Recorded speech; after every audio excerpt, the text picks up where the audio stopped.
ఆయనకు వ్యక్తిగతంగా కమెంట్ చేసుడు తప్ప ఇంకో పనేముందే? నోరు ఉంది కదా అని మాట్లాడే ఎటు పడతాటు. పని చేయాలా, బాధ్యతాయుత పొజిషన్లు ఉన్న వాళ్ళు మాటలు తక్కువ వేయాలి, పని ఎక్కువ వేయాలి. నిన్న ఏం మాట్లాడిండండి ఆయన మీటింగ్లో? బీజేపీని తిట్టిండు, కొద్దిసేపు బీఆర్ఎస్ని తిట్టిండు. బీఆర్ఎస్లో నన్ను కోర్టు తిట్టింది, ఆయనను ముఖ్యమంత్రి గారిని చివాట్లు పెట్టింది. నువ్వు ఆ కవిత గారి విషయంలో నువ్వు మాట్లాడొద్దని చివాట్లు పెట్టింది. సుప్రీంకోర్టు చివాట్లు పెట్టినటువంటి చరిత్రలో మొట్టమొదటి ముఖ్యమంత్రి మన కర్మగాలి, మన తెలంగాణ ముఖ్యమంత్రి రేవంత్ రెడ్డి. అయినా కూడా ఆయన విఘ్నత పాటించకుండా నా మీద ఎటువంటి అటు మాట్లాడితే అది చరిత్ర నిర్ణయిస్తుంది. ఇగో మా అన్నదమ్ములు అందరూ ఉన్నారు, వాళ్ళు కూడా చూస్తారు, వాళ్ళు నిర్ణయిస్తారు సమయం సందర్భం బట్టి. నేను కూడా మళ్ళీ అట్లా మాట్లాడి నా స్థాయిని నేను తగ్గించుకోదలుచుకోలేదు.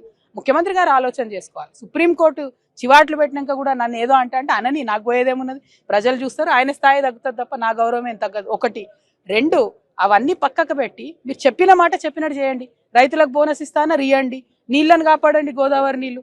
ఆ రెండు పనులు చేయాలని ముఖ్యమంత్రి గారు డిమాండ్ చేస్తున్నారు. జై తెలంగాణ.